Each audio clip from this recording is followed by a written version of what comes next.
The psychology of money. Have you ever wondered why managing money feels so complicated? You work hard, you earn, but financial freedom still seems out of reach. Here's the truth. Wealth isn't just about numbers, it's about behavior. The psychology of money isn't your typical finance book. It's a guide to understanding how your mindset shapes your financial decisions. In the next few minutes, you'll discover why having more money doesn't always mean being happier or feeling secure. The simple but life-changing principles behind building true wealth. And most importantly, how redefining your relationship with money can transform your life forever. This book will teach you that money isn't about mastering spreadsheets, it's about mastering yourself. If you're tired of feeling like money controls you instead of the other way around, you're in the right place. Start listening now, because this journey could be the turning point you've been waiting for. The greatest show on earth, the psychology of money. Why do smart people sometimes make poor financial decisions? Financial success is not just about intelligence. It is also deeply influenced by behavior. This is the central argument presented by author Morgan Housel in his book, The Psychology of Money. To illustrate this point, Housel shares the stories of two vastly different investors. Ronald Reed was a high school graduate who spent his life working modest blue-collar jobs, such as a janitor and gas station attendant. Yet, when Reed passed away at the age of 92, he quietly left behind an $8 million fortune. This wealth was amassed through long-term investments in blue-chip stocks.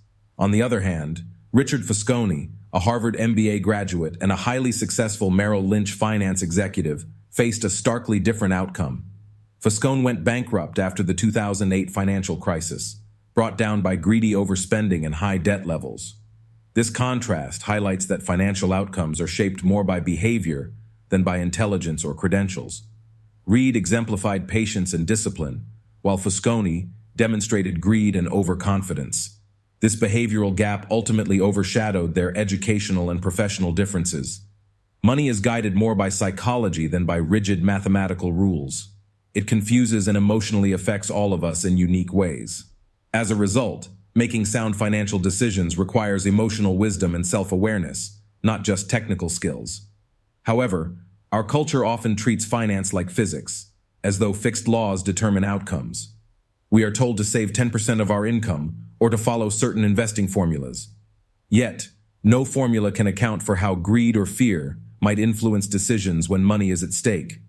Understanding the psychology behind financial behavior provides true wisdom. It explains why people accumulate debt, panic during market crashes, and make other seemingly irrational financial choices. Mastering one's inner psychology can lead to better outcomes than memorizing financial rules. Housel wrote this book based on lessons he learned by observing human behavior during the 2008 financial crisis. His goal is to help people become more self-aware about their financial psychology, enabling them to make wiser money decisions. Ultimately, finances are guided by people, not just numbers. The roots of our financial behavior. The passage provides insightful perspectives on why people make the financial choices they do. At its core is the idea that personal experiences shape financial beliefs and behaviors far more than pure logic or facts. For instance, the passage contrasts the differing financial experiences of various generations and demographics. Those who lived through periods of high inflation view bonds very differently from those who have only known low inflation. Similarly, individuals from different socioeconomic backgrounds form their ideas about risk and savings rates based on lived experiences, not spreadsheets. Additionally, many modern financial concepts, such as retirement investing, college savings plans, and index funds, are relatively new. They are still evolving and working through significant challenges. With little generational knowledge to rely on, suboptimal financial decisions are inevitable as people navigate these areas in real time. So, how should we approach others' financial choices? With empathy. By seeking to understand the roots of their perspectives, we can appreciate that everyone's financial behaviors make sense within the context of their own history. The passage reminds us to withhold judgment of decisions that may seem unusual or extreme through our own lens. Behind every financial decision lies a web of influential life experiences. Questioning our own financial behaviors. This perspective encourages personal growth as well. When examining our own financial behaviors, it's important to consider the formative experiences that shape them, rather than focusing solely on whether they are logically sound. Self-awareness of these influences allows us to broaden our perspectives and consider new approaches that may be better optimized for the future.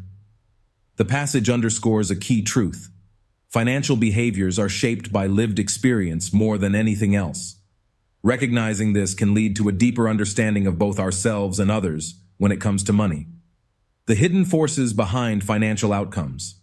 The passage also explores the role of luck and risk in financial success and failure.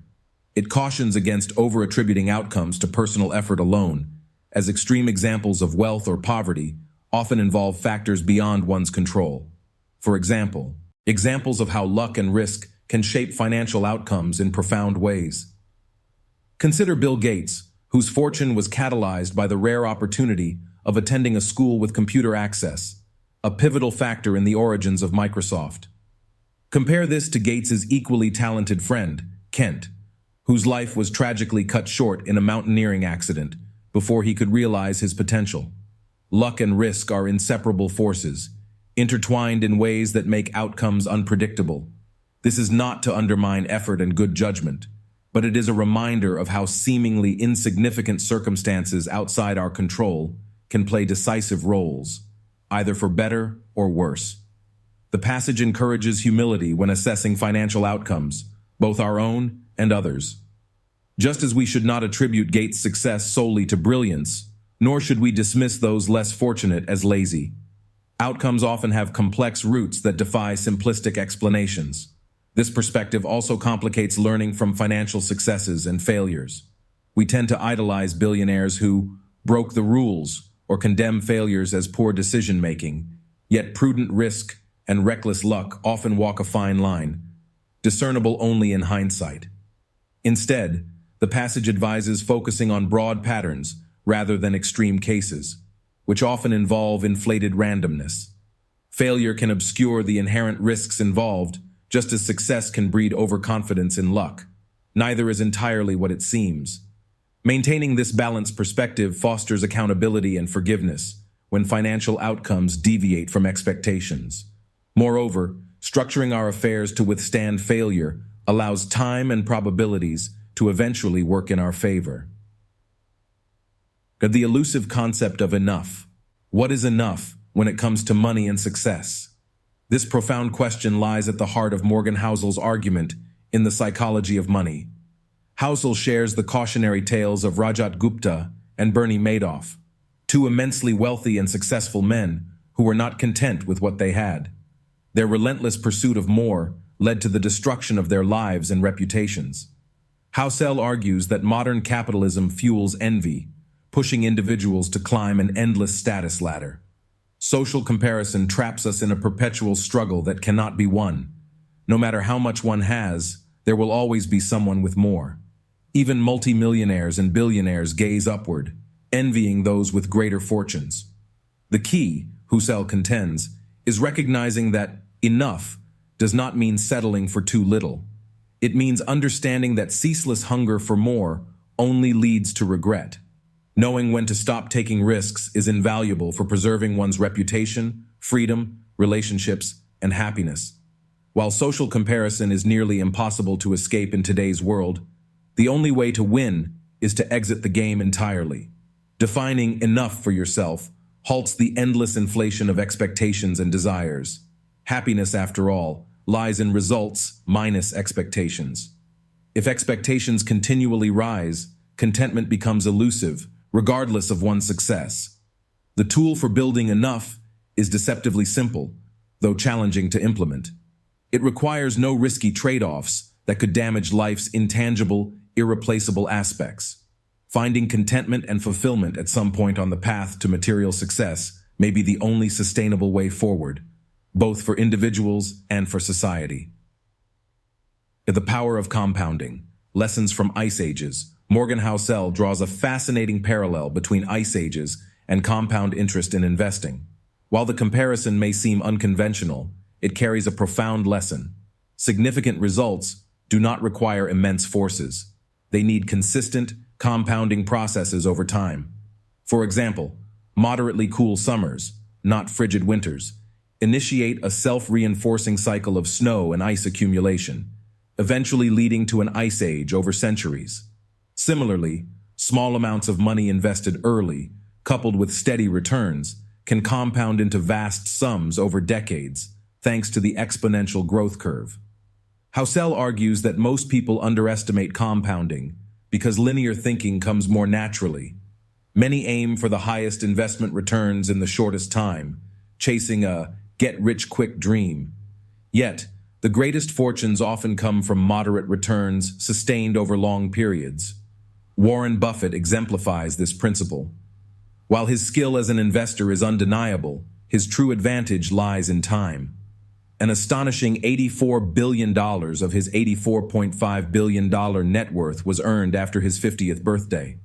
Had Buffett started investing later or retired earlier, his fortune would have been a fraction of its current size.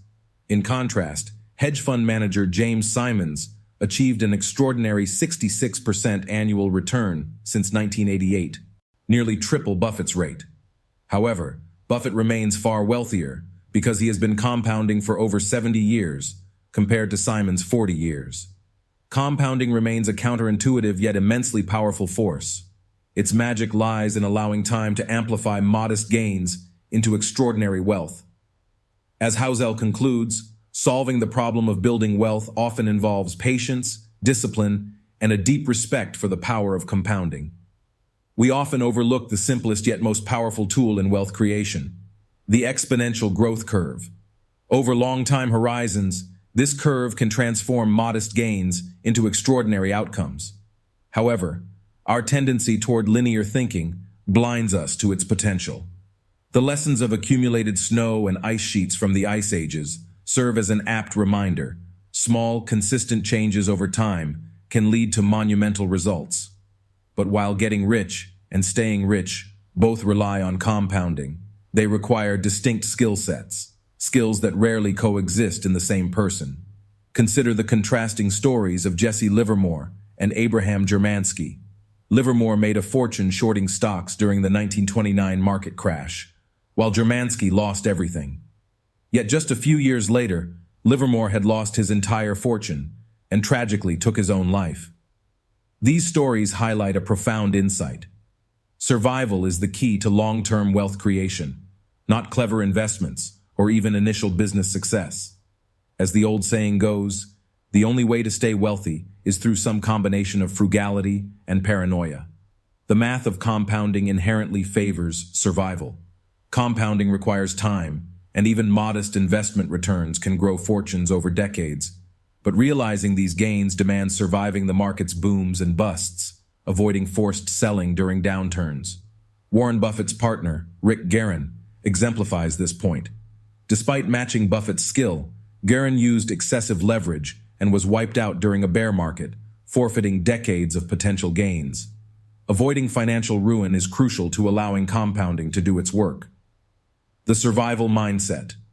Survival requires balancing optimism, necessary for risk-taking and wealth creation, with a healthy dose of paranoia. Optimism fuels ambition, but unchecked optimism can sow the seeds of its own destruction. The survival mindset strikes a balance by planning for adversity while hoping for the best.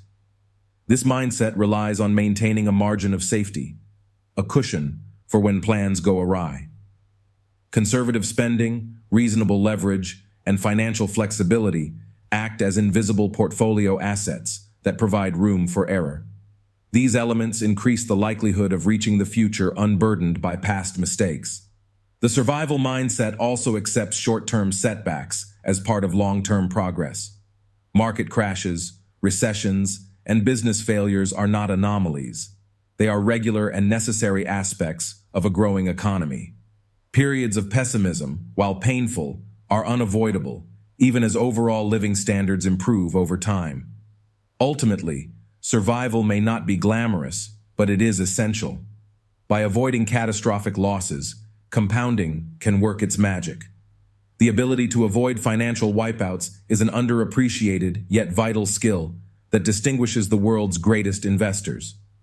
Cultivating this mindset can mean the difference between dying wealthy and dying broke. The role of tail events in success. Many exceptionally successful people, companies, and investment funds owe the bulk of their results to a small number of outsized successes, known as tail events. These rare, extreme outcomes, found at the edges of a distribution, wield disproportionate influence due to their sheer magnitude. Understanding the impact of tails provides a critical perspective on finance and investing. Outliers like breakthrough tech companies or blockbuster venture investments drive market returns, while the vast majority of attempts yield modest results or outright failures. For example, master art dealers may acquire thousands of pieces, knowing only a few will become priceless. This insight explains why index funds consistently outperform most stock pickers over time, despite their lack of superior skill. Index funds thrive because they capture the outsized winners, the tails, that drive overall market performance. Surviving the bad to enable the good tails, however, cut both ways. Just as a few big wins determine success, a handful of mistakes can lead to failure. The business landscape is littered with high-profile bankruptcies and investment blow-ups. Yet forgotten in these stories are the hundreds of bad ideas and failed products behind every success. Rather than resist this randomness, the survival mindset embraces adversity as the cost of progress. Great investors lose money on most picks, but recover it with a few winners. Visionary CEOs oversee failed projects without hesitation because they recognize failure as a natural part of innovation. Tuning out the noise. The outsized attention paid to outliers often distorts our perceptions. Tales of overnight billionaires or soaring stocks leave us feeling that our own incremental progress is inadequate by comparison. This distortion fuels destructive jealousy and dissatisfaction. The antidote lies in recognizing the universality of failure on the road to success. We wrongly assume that successful individuals or companies were always right, ignoring the graveyard of past mistakes hidden beneath their achievements. By embedding our own setbacks into this broader context, we maintain perspective during moments of doubt. The paradox of tail events. Tails create a paradox. They represent extreme good fortune, but they also reward resilience and persistence in the face of adversity. For those willing to endure the noise, randomness, and setbacks, tails can ultimately deliver outsized rewards. In conclusion, understanding and respecting the role of luck, survival, and tail events in finance provides the clarity needed to navigate uncertainty. By cultivating the mental resilience to survive and thrive amidst unpredictability, we unlock the potential for long-term wealth creation. Skill in pursuing odds-defying outcomes. Those who are able to repeat tail-like success have often survived many more failures than are ever known. Progress depends on accepting that adversity accompanies achievement. Destruction enables growth, and humility drives outsized long-term returns. Money's highest dividend, the ability to control your time. While the pursuit of money often stems from a desire for happiness, several studies find little correlation between wealth and well-being. Instead, the highest dividend money pays is the ability to control your schedule and activities. Time affords freedom. Financial assets allow us to wake up each day and do whatever we want, whether that means taking a vacation, switching careers, or merely working flexible hours. This flexibility provides a buffer against the demands of bosses, creditors, illness, and other unexpected chaos. As the old saying goes, time is money, but the inverse is also true. Money is time. Accumulating unspent wealth in the form of investments or cash savings creates optionality in how we spend our days. Aligning finances toward maximizing control over our time leads to greater life satisfaction. The all-consuming modern job. Despite being wealthier overall, Americans today report no higher happiness than in the 1950s. This is partly explained by a lack of control over time compared to the past. Knowledge and service roles that rely on mental output rather than physical tasks dominate today's economy. With work tethered to laptops and smartphones rather than assembly lines, many employees feel chained to their jobs around the clock. In contrast, Earlier factory workers completely detached from work outside their shifts. Today's always-on economy and brain-centric jobs lead to a sense of never escaping professional demands. Money's true purpose. The elderly consistently report that happiness springs from quality relationships, membership in a community, and unstructured time with family, not from working relentlessly to afford material luxuries. Money should serve to expand our autonomy over how we spend our hours and days, rather than imprison us in a gilded cage. In closing, money's worth lies in the control of time it enables, not the things it can buy. Structuring financial choices to maximize freedom over our schedules is the path to lasting contentment. Time affords the space to nurture what and who we truly value, rather than serve what we are told to value. True wealth. How money can buy happiness. Through time and control. The excerpt argues that the highest form of wealth is not money itself, but the control over one's time and life that money enables. While Americans today are wealthier financially than previous generations, they are not necessarily happier. A major reason for this is that although incomes have risen, the sense of control over time has diminished. More of us now have knowledge-based or managerial jobs where work never truly ends, unlike industrial jobs of the past. Today's brain work means we are constantly on the clock, even outside working hours, thanks to smartphones and computers. It feels like we're working 24/7. The author cites research showing that having control over how one spends time is one of the strongest predictors of happiness and well-being. Elderly Americans interviewed prioritize things like time with friends and family, not earning power or wealth accumulation. Children care more about time with parents than expensive presents. The best way to leverage greater wealth is to buy back control of your schedule. This could mean taking time off work when sick or after a layoff without going broke, retiring when you want to rather than when disability forces it, or working flexible hours that better suit your lifestyle. Using money to reduce financial fragility leads to a greater sense of independence and autonomy. The author argues we should acknowledge that humans crave control over their lives, which money can provide. However, satisfaction doesn't necessarily come from making more money to buy expensive things in an endless cycle. True wealth resides in using money to craft a schedule and lifestyle aligned with what makes you happy, things like time affluence and deep relationships. Our incomes have risen substantially, but our happiness has not kept pace because we have relinquished control over our schedules. Using money to take back that control could be the path to finding wealth's greatest intrinsic value. The empty promises of wealth. Signaling. The excerpt examines the common but mistaken belief that flashy displays of wealth, like luxury cars, large homes, and expensive jewelry, will earn admiration and respect from others. The author argues that this belief is misguided, as people tend to admire the possessions themselves rather than the owner. As a hotel valet, where he parked extravagant sports cars for guests, the author dreamed of owning an exotic car himself one day, assuming it would make him look successful and important in the eyes of others, sending a signal about his status. However, in observing reactions to the nice cars, he realized people were impressed by the cars themselves, not the drivers. The cars triggered a sense of envy in onlookers, making them wish they had such nice vehicles, so others would admire them in the same way.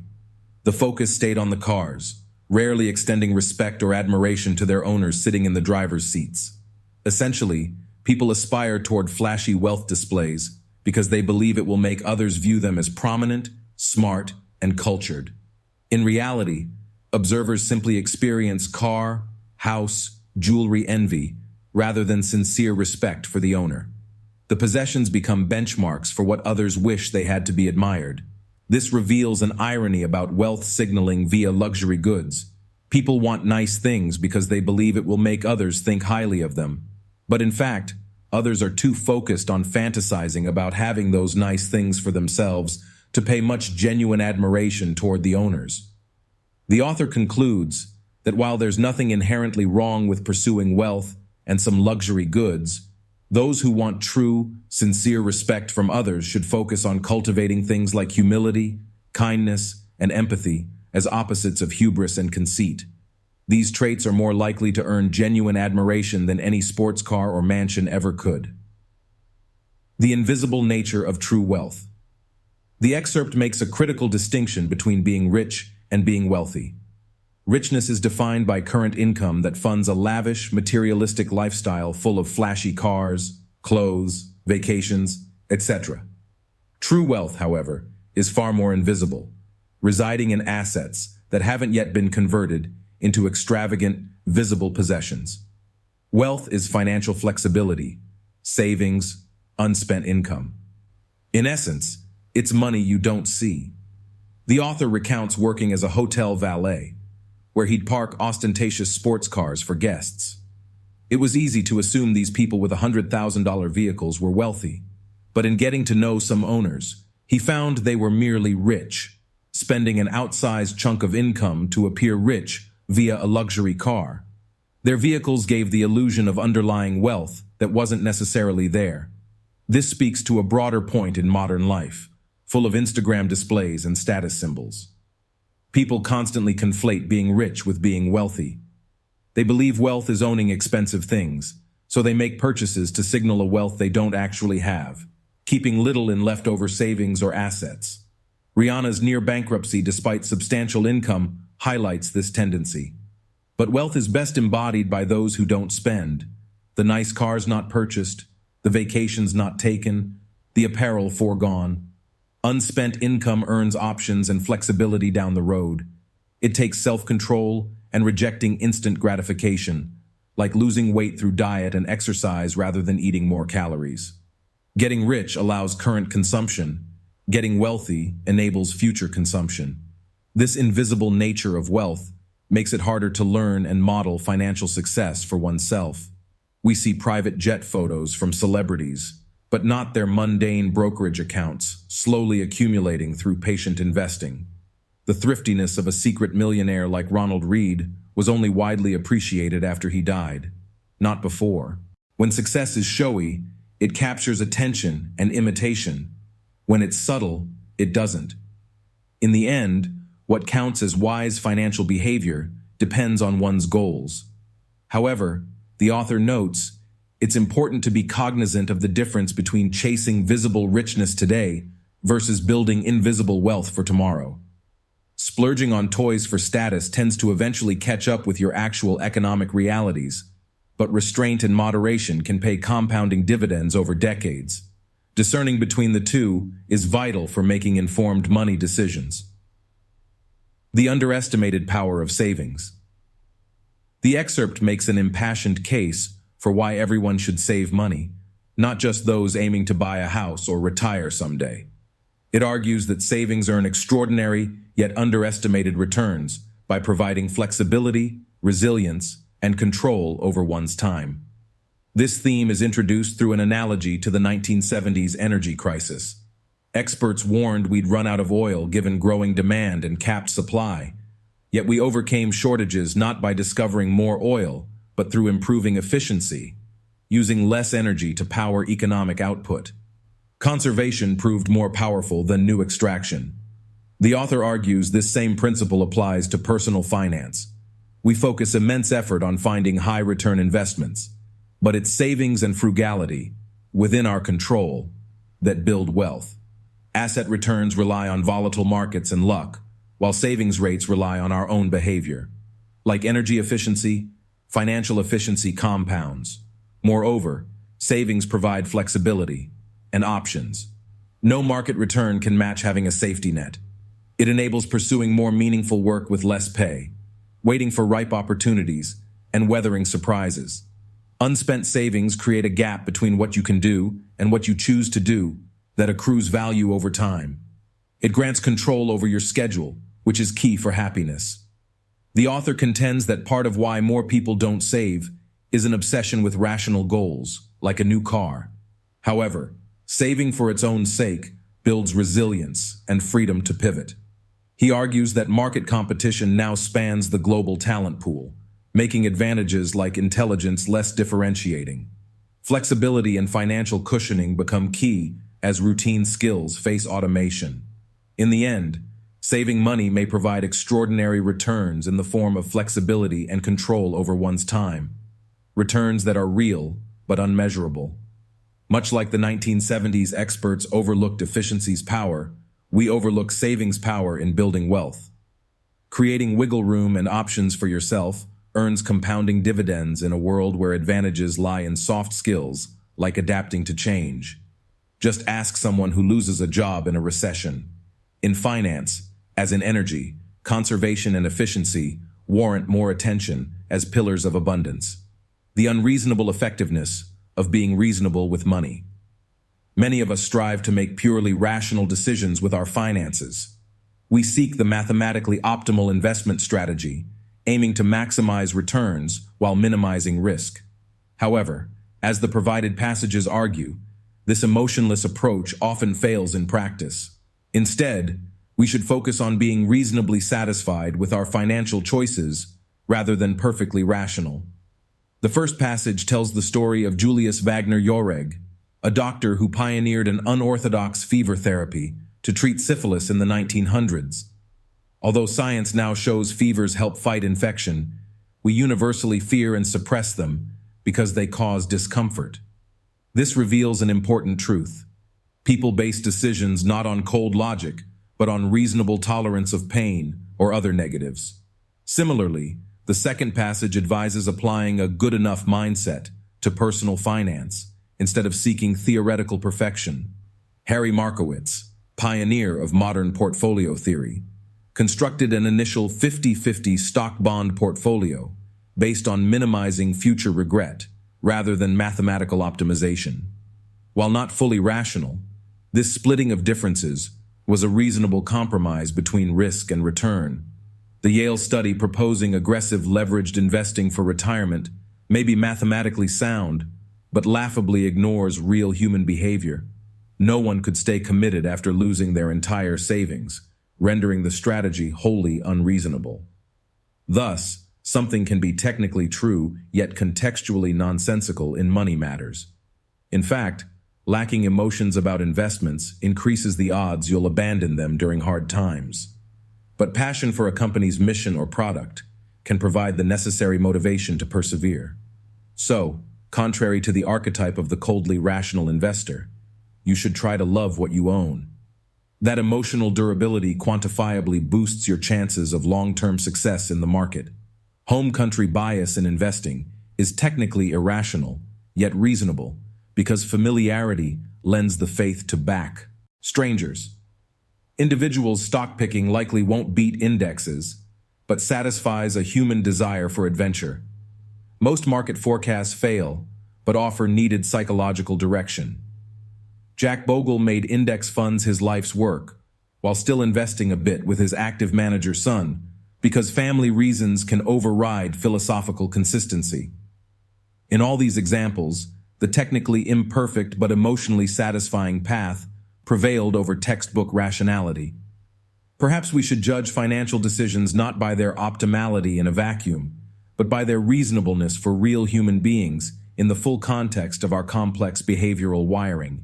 Aiming for contentedness rather than perfection may empower surprisingly effective money moves.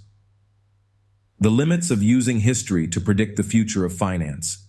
Investors and economists often rely heavily on historical data and patterns to forecast the future, but the world of finance is constantly evolving in unpredictable ways due to human behavior, structural changes, and black swan events. As the passage argues, historians are not prophets when it comes to money and markets. The role of surprises.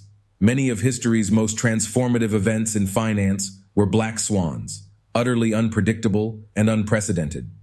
Events like the Great Depression, the dot-com bubble, 9/11, the 2008 crisis, and the COVID-19 pandemic have had massive ripple effects on global markets and economies in ways no one could have reasonably foretold.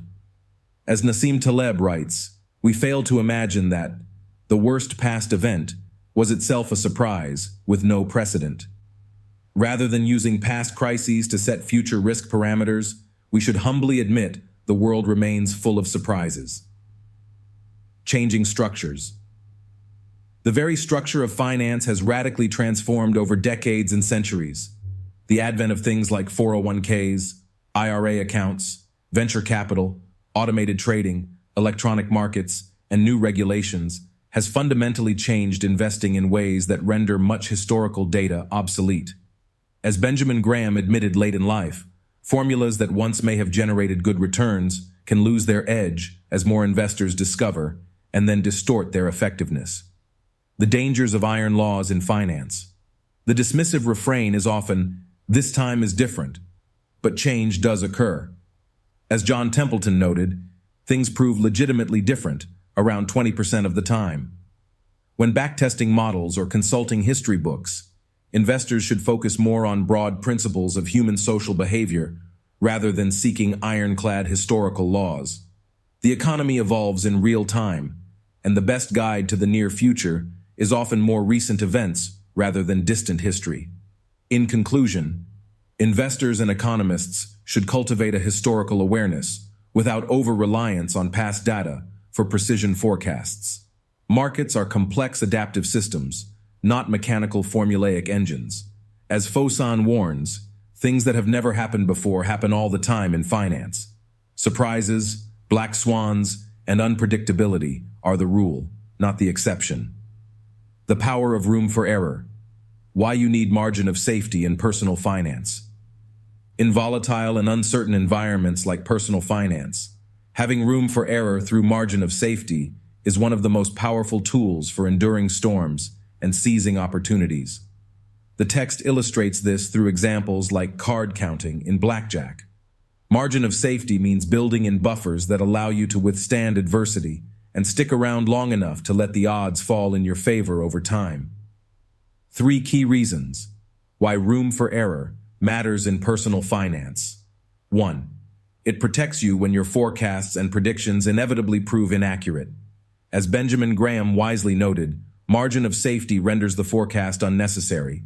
No financial plan survives completely intact. 2. It prevents you from taking risks that could lead to total ruin or knock you out of the game. Over-leverage optimism bias causes us to focus on favorable odds and ignore small ruin risks. But ruin risks matter enormously. Room for error lets you take risks while avoiding wipeout events. 3. It gives you the capacity to handle unpredictable black swan events. Like the tank unit defeated by field mice, the biggest single point of failure in personal finance is having no savings buffer for surprise expenses. Room for error lets you endure crises and still take advantage of opportunities that arise in their aftermath. In your own financial plan, it's wise to build in a margin of safety wherever possible, whether in conservative return assumptions, higher savings rates, or cash buffers. The flexibility this provides will prove invaluable in navigating the unpredictable financial environment most of us face over a lifetime. Events rarely go precisely according to plan, and buffering for error is what makes long-term success possible. The inevitability of changing financial goals. Over a lifetime, few of us accurately predict how much our personalities, desires, and goals will change over the course of our lives. This end-of-history illusion makes long-term financial planning difficult. What we want out of life at age 20 or 30 is often very different from what we want at age 50 or 70. The author shares an example of a friend who dreamed for years of becoming a doctor, overcoming steep odds to achieve this goal. But after finally reaching this coveted career, the stresses and hours wore him down. He seemed as disappointed with where he ended up as he once was driven toward that goal years earlier. This pattern plays out across careers and personal choices. Only 27% of college graduates end up in jobs related to their major. Additionally, 29% of stay-at-home parents have college degrees, suggesting they once had different plans. From dreams of driving tractors to chasing lucrative legal careers, and then shifting priorities after having children, our evolving preferences make it hard to stick to financial plans. The end-of-history illusion causes us to underestimate this future change. We focus on how much we feel we've evolved compared to our younger selves, while failing to recognize that our future selves may view us today with similar disbelief at our misguided priorities and plans. What principles can help navigate this reality of shifting financial goals. The author suggests two guidelines. 1. Avoid extreme plans. Whether pursuing austerity or luxury lifestyles as young adults, assuming our contentment with these extremes will persist for decades is often proven wrong. Moderate approaches across savings, spending, work hours, etc. allow more flexibility as goals change. 2.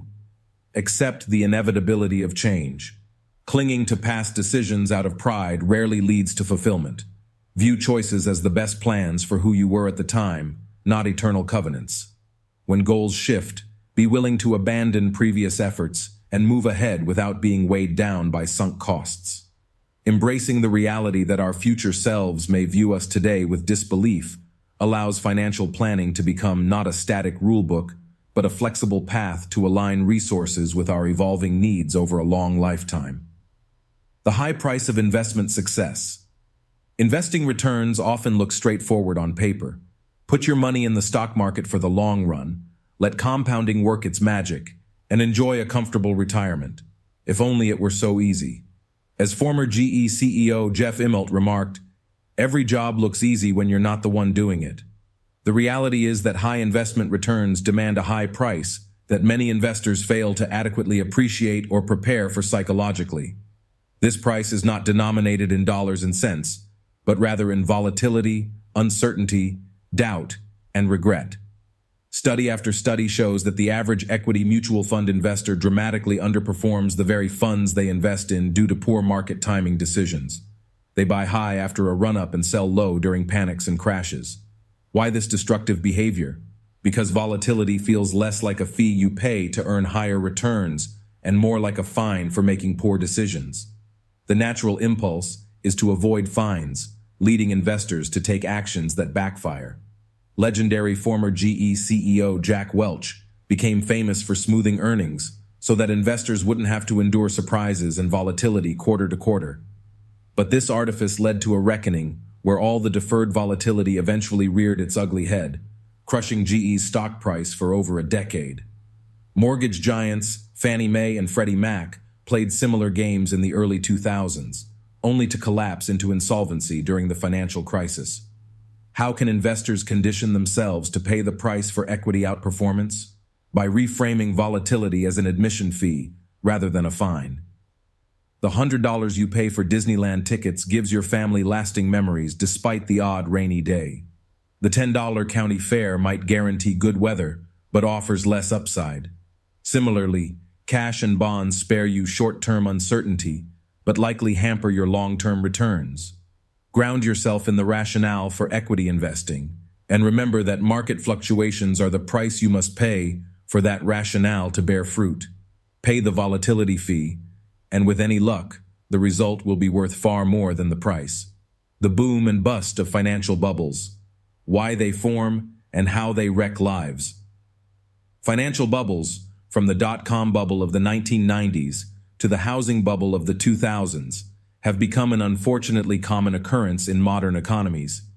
These speculative manias inevitably end in disaster, wiping out trillions in household wealth and leaving economic devastation in their wake. But what causes these periodic bouts of irrational optimism and sky-high asset valuations? According to the passage, while greed is often blamed, the true reasons are more complex, rooted in human psychology and misaligned incentives between different types of investors. Specifically, 1. Short-term traders dominate the market. Bubbles form when short-term traders playing a momentum game start dominating the market. As asset prices are bid higher and higher over weeks or months, these short-term speculators are lured in by the prospect of quick and easy profits. Their influx then pushes prices even higher in a self-reinforcing spiral, detaching prices from any reasonable long-term valuation metrics. 2. Long-term investors get sucked in. Long-term investors are fooled into thinking, maybe these traders know something I don't. They abandon their focus on discounted cash flows and growth projections 30 years out, instead chasing short-term price action, just like the speculators. The collapse. Of course, no bubble can inflate forever. Eventually, the mania ends, the speculators rush for the exits, and prices collapse. By this point, enormous economic damage has already been done. Nest eggs intended for retirement or college savings are wiped out. The economy tips into recession as household balance sheets repair. Foreclosures and bankruptcies soar, yet we never seem to learn. Just a decade separated the dot-com and housing bubbles. More bubbles will continue to emerge unless long-term investors rise up. The key is understanding your own goals and time horizon, tuning out short-term market moves irrelevant to your strategy, and refusing to be swayed into playing a very different game than you set out to. The psychology of bubbles may be complicated, but individuals can take common sense steps to insulate themselves. Write an investing mission statement, focus on value, not momentum, and take the long view. Do that, and you'll be far less likely to get sucked into the next mania. The allure of pessimism. Why doom and gloom captivate, while optimism is overlooked. Pessimism holds a special place in our hearts. As the provided excerpts point out, pessimism is not just more common than optimism. It often sounds smarter, more plausible, more intellectual, and more realistic.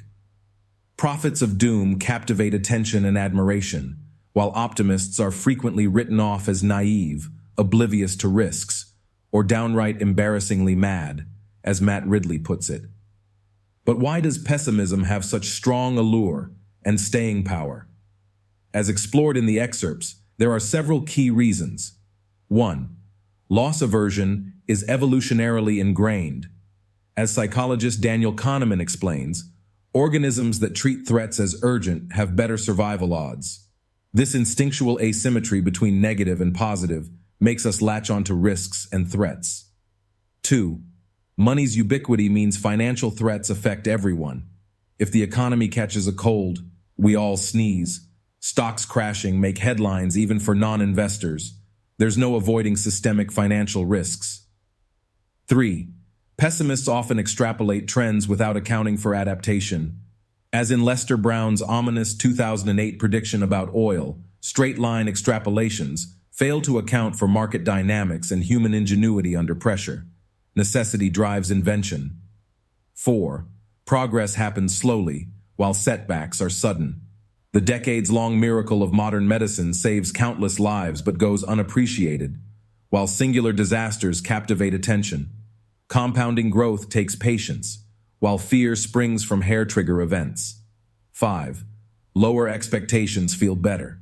By expecting the worst, even moderately good outcomes feel like a bonus. As Stephen Hawking relates regarding his disease, pessimism lets you be pleasantly surprised. In sum, doom and gloom are intellectually seductive, while optimism requires more nuance and a long-view historical perspective. Moreover, loss aversion makes us fixate on risks. However, being aware of these biases is the first step toward balance. As the excerpts argue, smart possibilistic optimism grounded in realism remains, for most, the most productive mindset. This draft article summarizes the key points about the allure of pessimism, using supporting examples from the provided materials. Please let me know if you would like me to modify or expand the piece in any way. I'm happy to refine it further as needed. The power of financial narratives. The economy experienced a shocking downfall between 2007 and 2009. An outside observer circling above and taking in the tangible signs, the cities, factories, patents, and technologies, would have barely noticed a change. Yet the net worth of U.S. households plunged by $16 trillion. Why? Because the stories people told themselves changed. Narratives, the explanations we craft to make sense of complex systems, are a potent force shaping financial decisions and markets. 3 key insights around narratives stand out. 1. When the stakes are high and solutions limited, people readily believe appealing fiction. This drives bubbles and adherence to financial quackery. History shows that in desperate times, people will believe anything, whether it's medieval bloodletting or today's active fund managers. The tendency persists because the big rewards, however improbable, are so alluring. 2. Everyone has an incomplete view of the world's complexity. We paper over holes in our understanding with internally coherent narratives. Even authorities like the Federal Reserve or professional historians struggle with gaping blind spots. Money, dependent on the unknowable actions of millions, is enormously complex. Market forecasts and financial advisors gain traction not through accuracy, but by satisfying our craving for an illusion of predictability and control. 3. The strength of a narrative depends less on truth than on how badly people wish it to be true.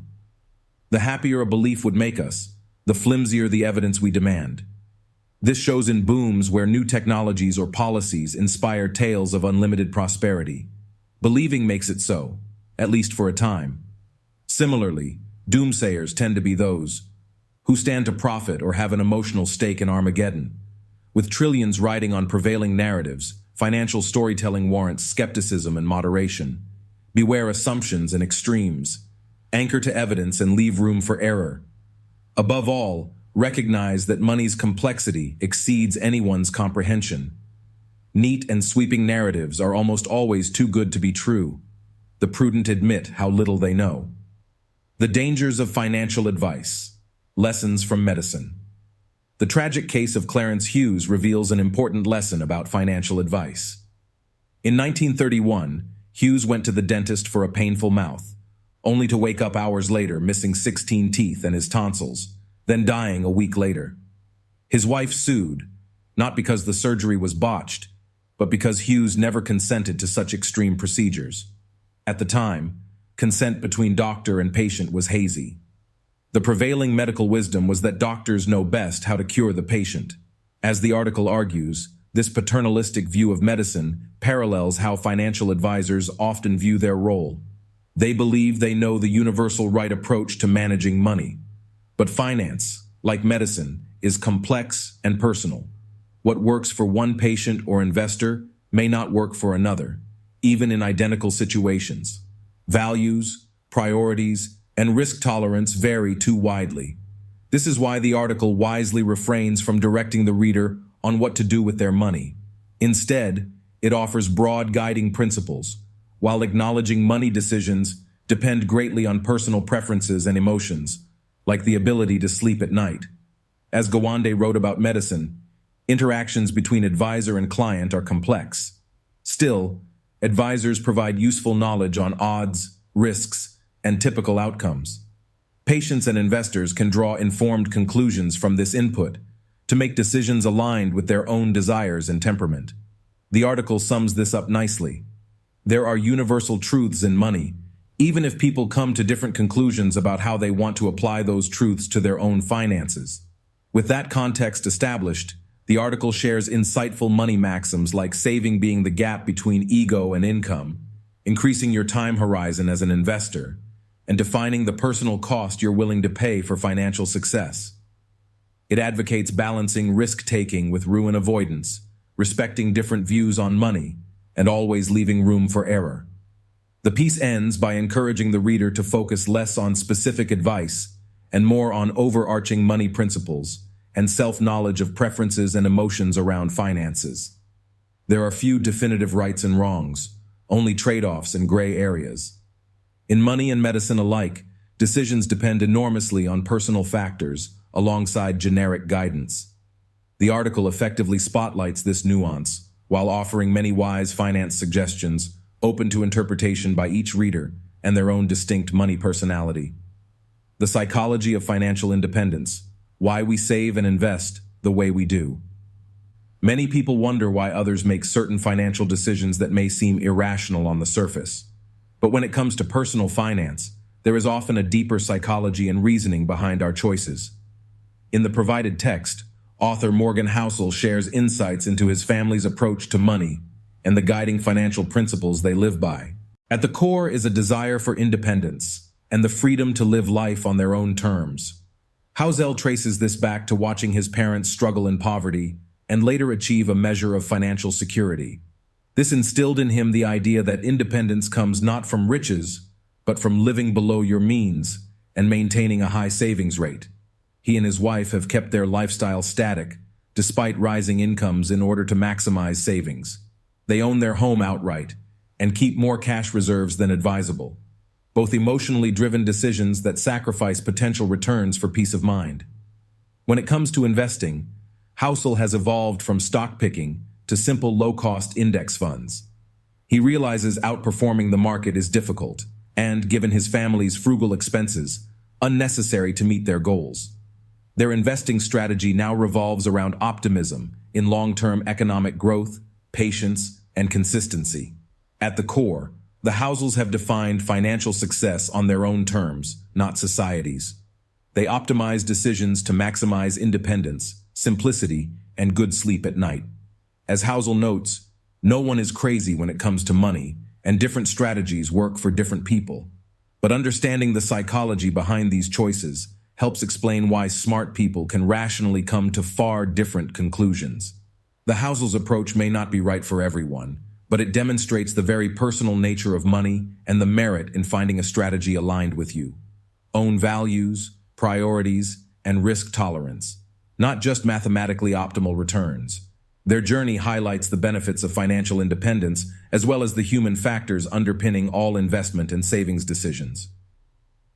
The evolution of the American consumer. How expectations lag behind economic reality. The passage provides a sweeping overview of the major economic events in America over the past 75 years and how they have shaped the psychology of the modern consumer.